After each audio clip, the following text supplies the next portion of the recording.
Battleground, New York City, the fight for your vote. Your front row seat to the battle for New York's next mayor. It's the old guard clinging to power, chasing a candidate they never saw coming. Every night, our experts break it down. What New Yorkers want above all else is authenticity. He's been more visible in the Hamptons this summer than he has been on the streets of New York City. We're listening to the people who matter most, you, the voters. He is the shining star. He's working very hard. And I think he would work hard for the city, too. And when the candidates sit across from us, nothing's off the table. What's your plan to make New York City feel like a safer city? S.E. Cupp, that's your perception. Of course, there's a lot of crime. So what's happening right now? Let's dive in.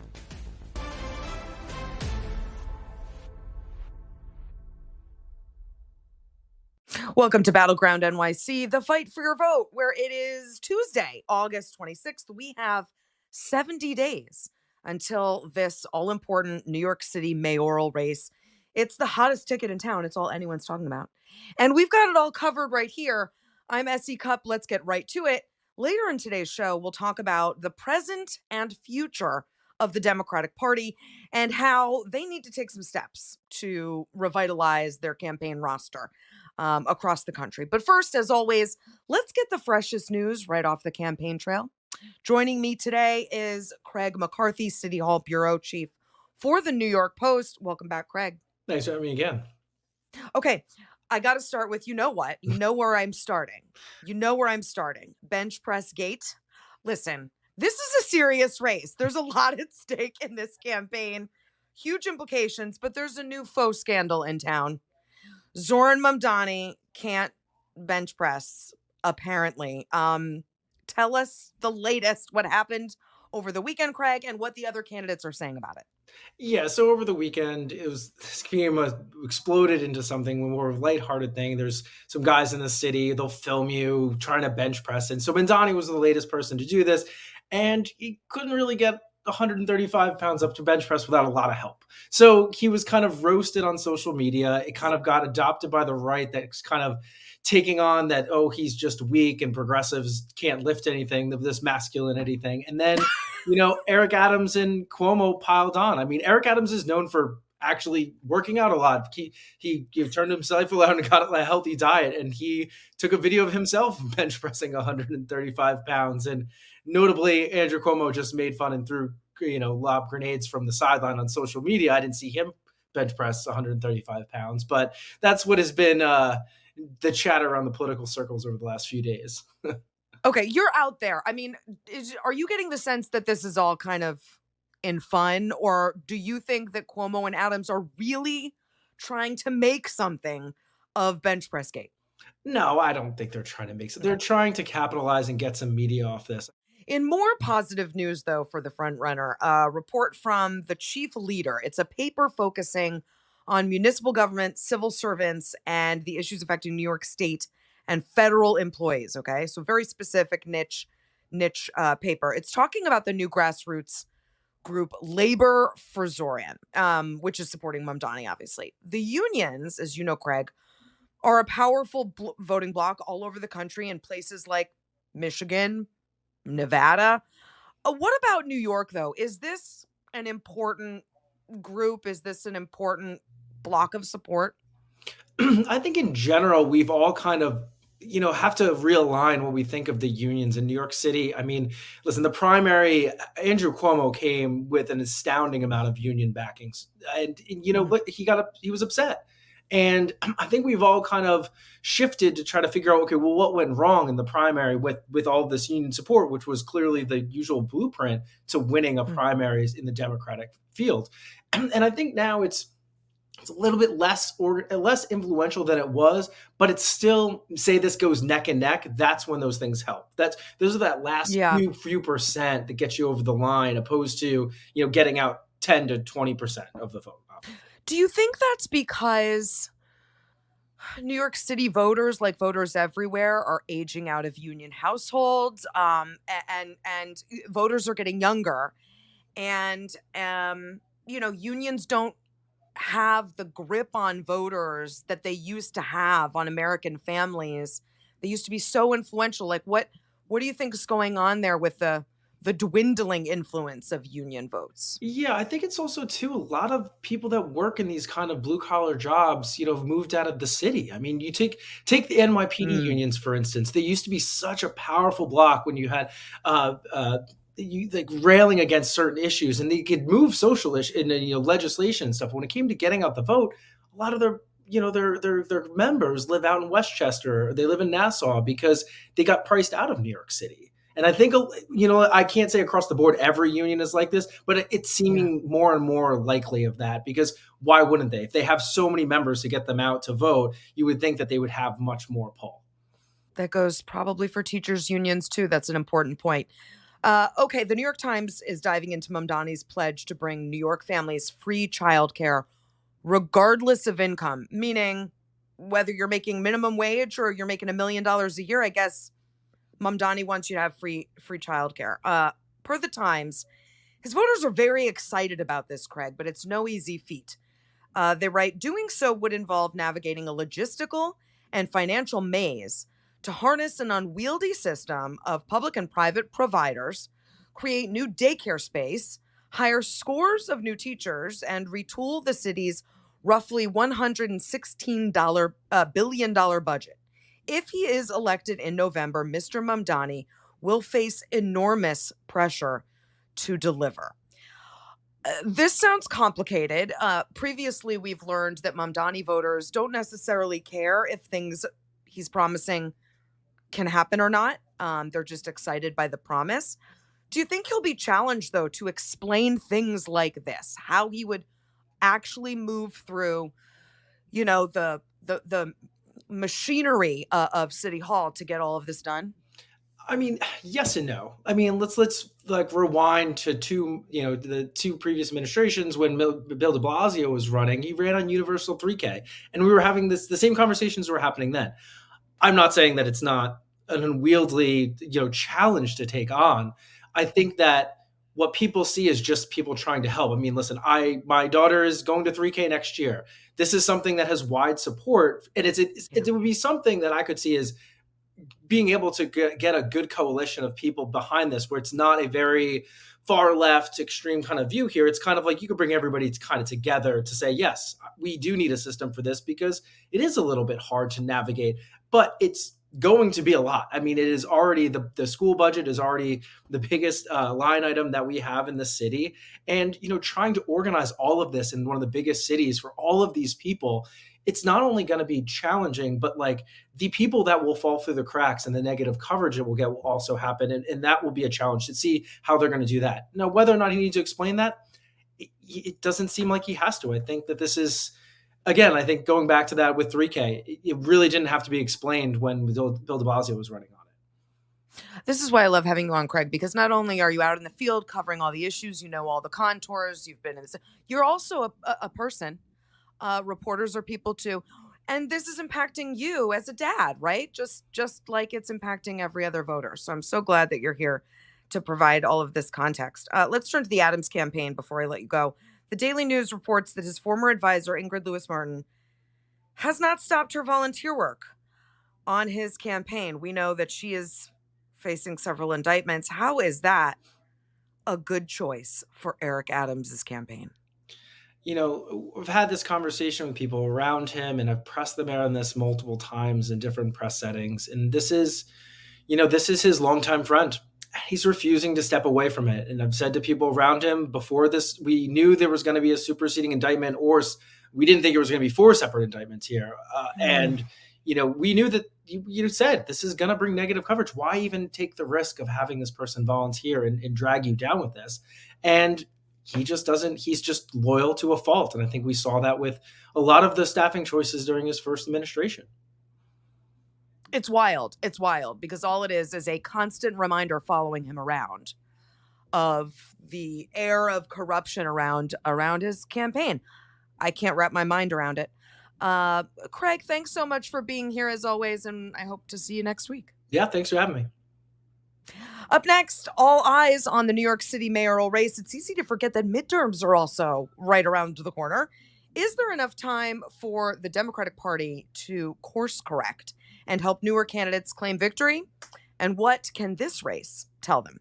Battleground NYC, the fight for your vote. We'll be right back.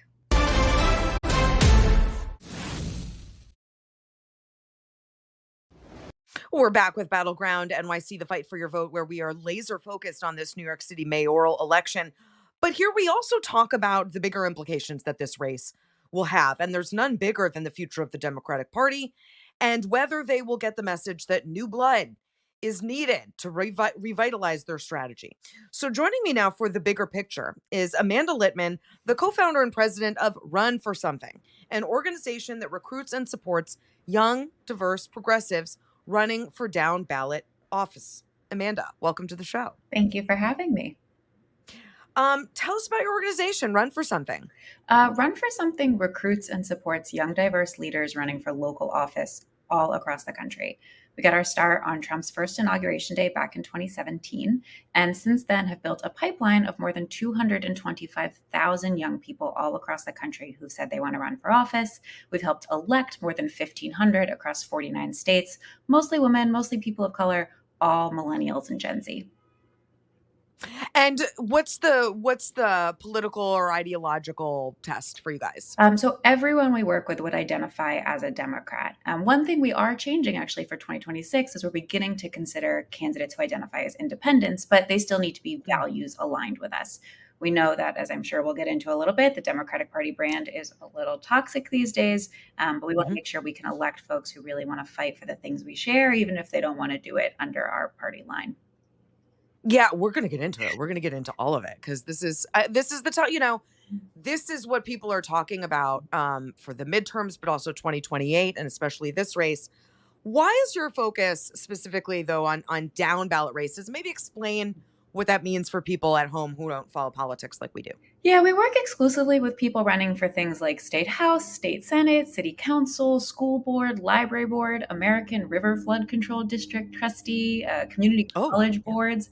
One of the more than 500,000 elected offices across the country that are not Congress, they're not statewide, but they really directly affect your quality of life. Because if you think about it, the things like cost of housing, cost of childcare, how clean your water is to drink, how easy or hard it is to drive on the roads around where you live are shaped by local government.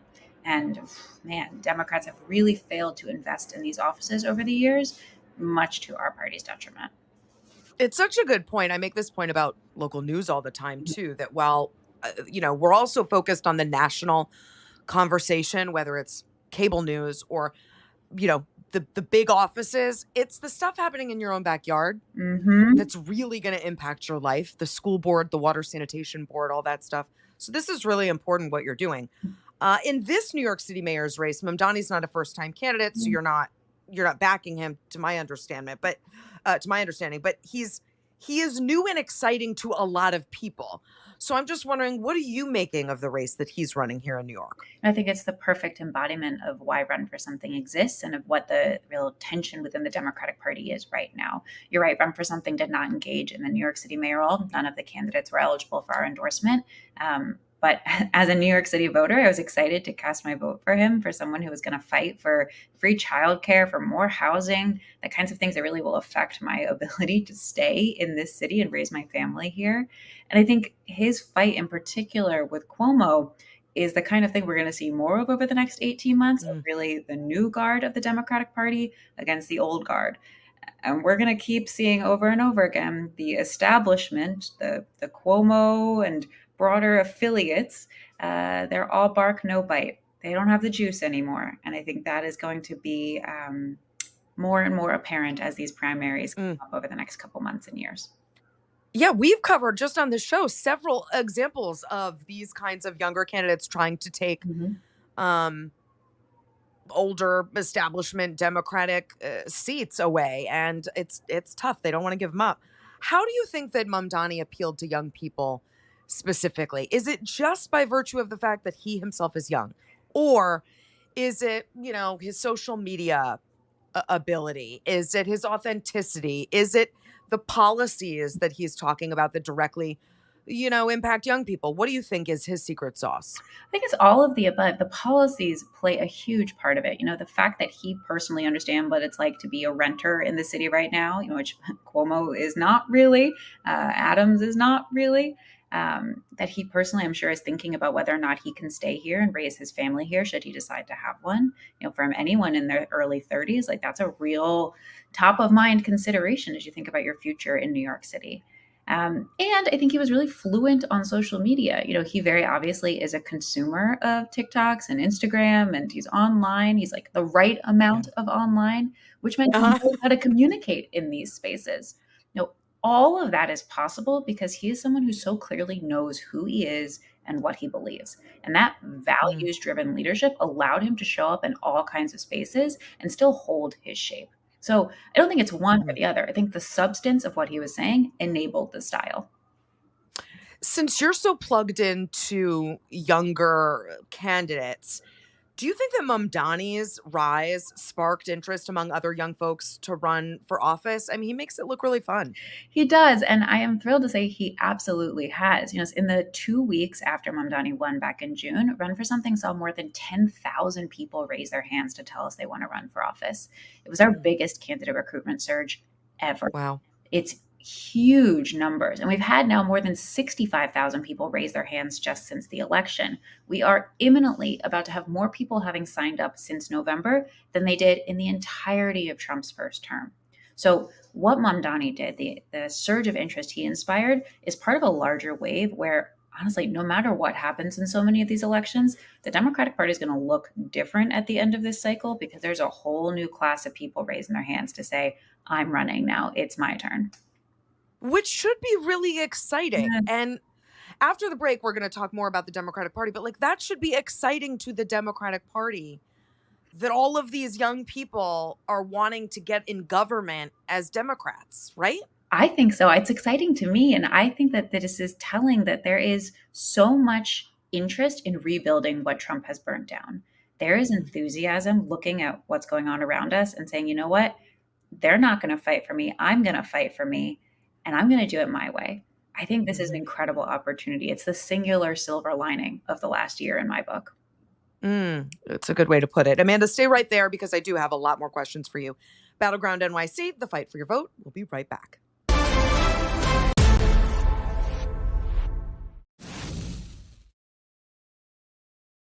And we're back here on Battleground NYC, the fight for your vote. One more time with Amanda Litman, co-founder and president of the organization Run for Something. So, Amanda, I've been covering politics a long time, and every cycle we hear the same headlines.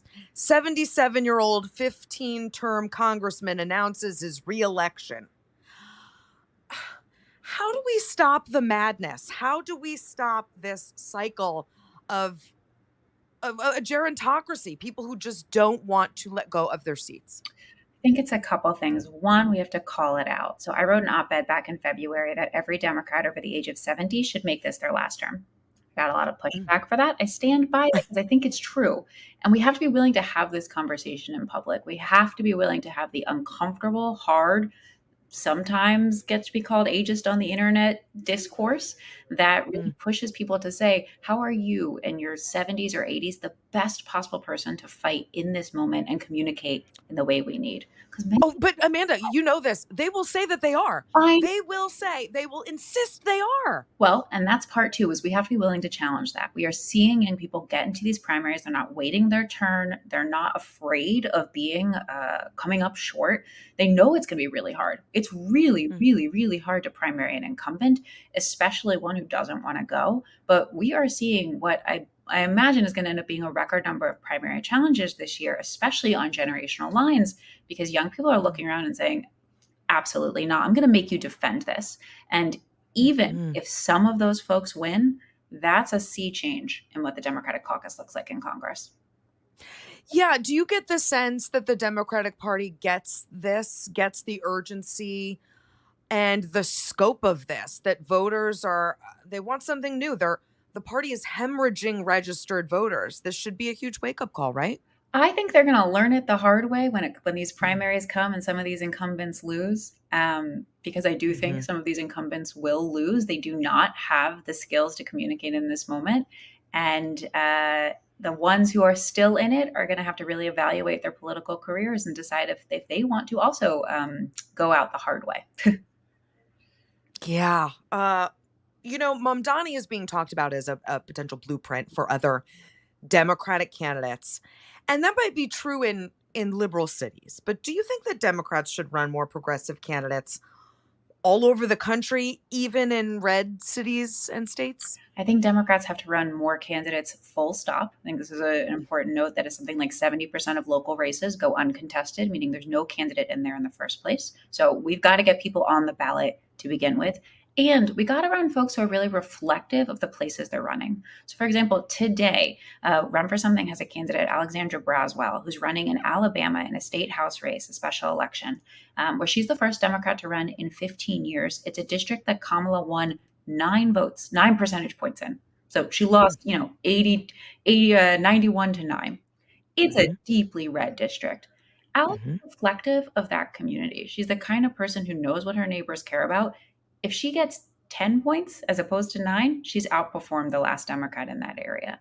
We need more of. We need people who How are you how are you identifying these candidates? How are you finding these people? It's fascinating. So folks sign up on our website at runforwhat.net to tell us they want to run. They can then join one of a couple of things. One is an online community we have where there's lots of curriculums and trainings that they can access for free about how to run for office or how to prepare a couple years down the road. They can also join one of the conference calls we host every month. We answer the same basic questions every first-time candidate has. How do I decide what to run for? How do I know if I can win or not? How do I raise the money? Running for office is really hard, but it's not rocket science. It's not that complicated. So what we try to do is democratize access to the information. Take all the stuff that the gatekeepers kept behind the gate and move it out in front so that normal people who want to solve problems in their community can get the information they need to do it. Are you getting also support from the Democratic infrastructure, the DNC or the Democratic Party infrastructure? We're hearing that Zohran Mamdani basically said, I don't need you. I've got the DSA behind me and underneath me, and they're helping me, get out to the streets. They're helping with my ground game. And I don't know that I need this giant party apparatus. How are you relating to and cooperating with the Democratic Party, if at all? Now, I would describe our relationship with the formal Democratic Party as frenemies. Most of the time, we're working towards the same goals, and occasionally we're on opposite sides of the ballot, and especially when we're working with folks primarying incumbents. But we all want to win long-term power, and at the end of the day, we can be on the level with each other about that. To someone who's thinking of running for office for the first time, but looks at Washington or even their local legislature and says, this whole thing sucks. It's rigged. It's gross. It's not inspiring. Nothing gets solved. Who's solving problems anymore? What do you say to encourage them to get in, be the change? If you don't do it, the worst person, the stupidest person, the most horrific, heinous person you know is probably going to do it. And you're going to be so mad because you'll know that you could have done it better. And here's the thing, none of these people were born to be politicians. I think being a candidate for office or being an elected leader, it's like art or music or writing. And that the way that you become an artist or musician or a writer is by doing it. The way that you become a politician is by putting your name on the ballot, talking to voters, and having people vote for you. It's not rocket science. And I think that, to me, what Run for Something has done more so than any single election win, which we've had more than 1,500 of, is blow open this idea that only certain people are entitled to a position of power, that only some people are allowed in the rooms where decisions get made. Everyone deserves to be able to a chance to put their name out there and say, I'm going to show up for my community. And real quick before I let you go, how are you confronting this idea that a lot of people are trying to go into politics just to get famous, not for the public service part of it?